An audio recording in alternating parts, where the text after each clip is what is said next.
Hey, so I just wrapped up at St. Paul's Cathedral. So is it one of the most beautiful things I've ever seen? Yeah, probably.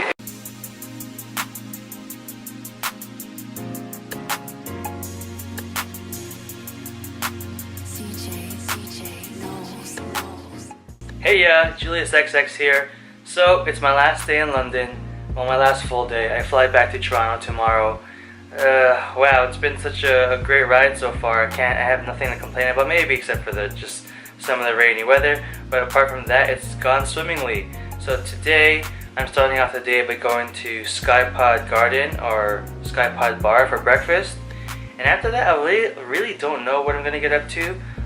The day is young, and I'm just gonna probably wander and explore some more. But later on in the evening, I have dinner plans, and I'm gonna wrap it up. I'm gonna wrap up this vacation. 5 minutes later. So I took an Uber to Skypod Bar from my hotel. I took the elevator up, and at first it's very unassuming. You don't think much of it, but once you get to the top and you make a right out of the elevator, you're greeted with this kind of a view.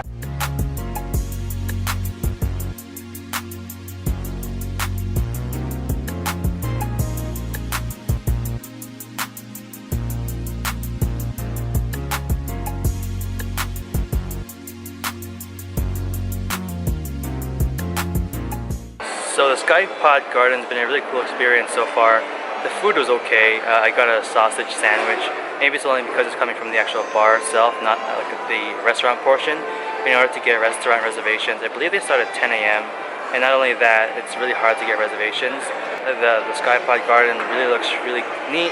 Don't go into the Shard when you're here in London. Go into the Skypod Garden or Skypod because you actually get to see the Shard from your view. And I am here in the morning, which is kind of crummy because it's not a pretty city like nightlife. All the lights aren't on or anything. It's just really bright. But luckily the sky is cleared up and it's not gloomy or anything like the last few days have been. And the view is pretty sweet. 2 hours later. So I've been wandering around a bit, and I found myself again at St. Paul's Cathedral. So the first time I walked past it, I kind of said, "Oh look, the outside looks pretty cool." And I didn't bother to go inside, and now I regret it because after hearing what she said about it, I gotta give it a second look. So I'm gonna go inside, take a look, and see if she was correct.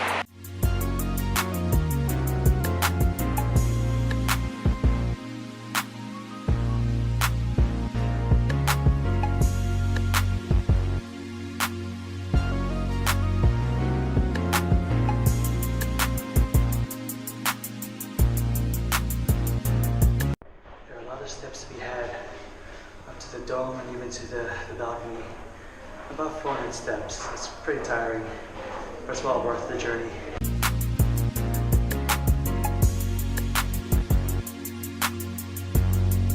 Okay, so I just wrapped up at St. Paul's Cathedral. So is it one of the most beautiful things I've ever seen? Yeah, probably. It's really hard to articulate. You saw in some of the GoPro footage.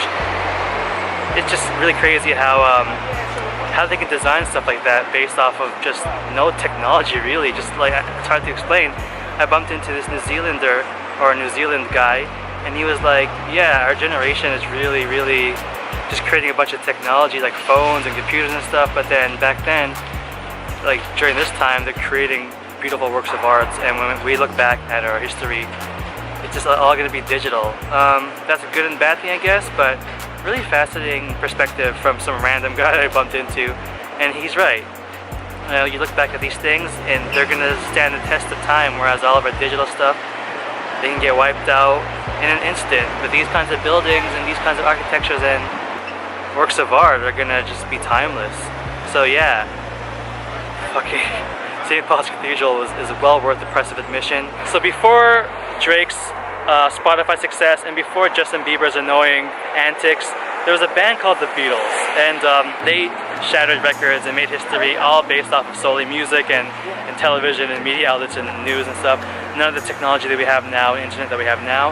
Before the 50 billion streams that Drake had hit, the Beatles are doing their own thing just organically. And so, as shitty and touristy as it is, I found a spot, Abbey Road.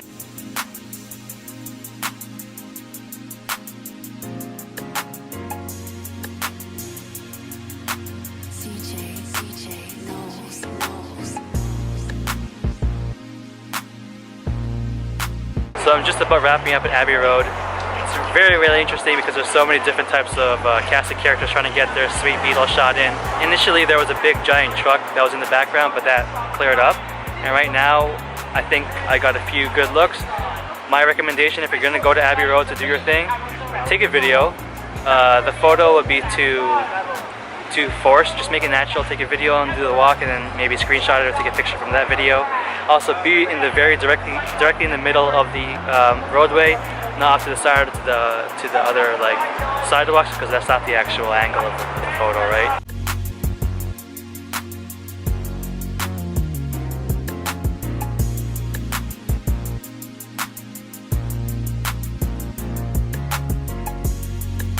So I'm in front of Abbey Road Studios. It's close to the public, but this is where all the magic happened. Beatles magic, music magic, you know. Soon after. So here's a little bit of interesting trivia. One of the Dukes of Westminster wanted Coco Chanel to marry him, so he proposed to her, but she was like, I'm not having any of that. So as a result of that, a lot of the lamps in wherever we are, Kensington, or even the Duke of Westminster's vicinity, have the logo, his logo, and Coco Chanel's on it because he was trying to win her over. But she was still like, no, I'm not gonna marry you. 8:01 p.m. So I've been treated to a very nice dinner and walk along the riverside, the bank, by these two great people. We've got Charlie. Hiya. And Monica. Hello. And this is all of us in one shot. There you go. Early the next morning. I dreaded this time, but we're here now. I'm back in Toronto after a 7-hour flight. I returned home, back from London, England, and it was a freaking blast, my mans and my womans. It was great. A friend that I bumped into down there asked me, like, what was my favorite thing about London, England? And honestly, I couldn't answer. I loved everything about it. Just the people, the energy, the vibe, the architecture, the things to do, the people that you meet. There was so much to do down there. I'm definitely going to have to go back. I didn't have enough time to do everything that I did in the 6 days that I was there. I need to do more. But when I did answer the question, one of my favorite things would probably have to be Bath. I know that's not really London, but it's still in England, whatever. It was gorgeous down there. In addition to that, I really like St. Paul's Cathedral. Now that I'm trying to think back as to what I did and what I did really love, Abbey Road Studios was really just a kind of guilty, like, fanboy thing that I really enjoyed doing. In addition to that, all the different shops and gardens and parks, just everything is great. The food, people say that the food down there is bad, but I mean, honestly, I had no problems with the food.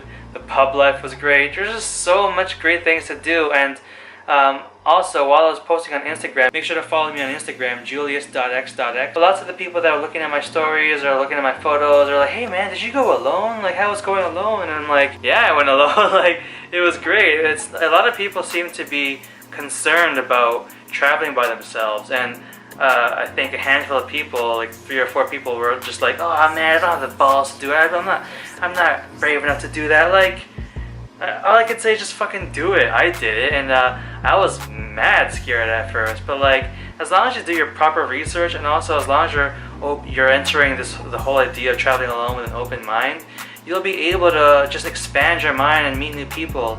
I think one of the more interesting Uber rides that I was on during my trip was I brought up how I was traveling alone and solo, and like, the Uber driver was like, yeah, because it tests your mentality, it like expands your mind, it expands you to think differently.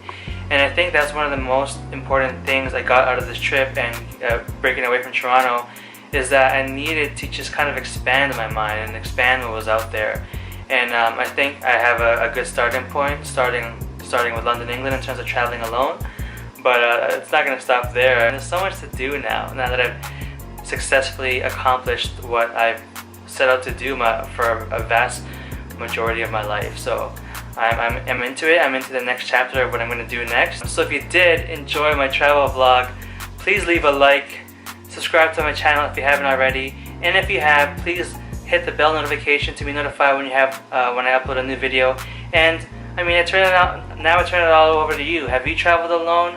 Have you gone on a bad trip alone? Like, please leave a comment down below if you have gone on a solo trip and let me know what your experience is, because I'd love to, you know, shoot the shit about it. And if you've gone to England, London, England, and you're like, oh man, what is juliusxx talking about, man? London, England sucks. Let me know in the comments down below too, because I'd love to engage in a conversation with you. Until my next escapade, catch you in the next video. See ya!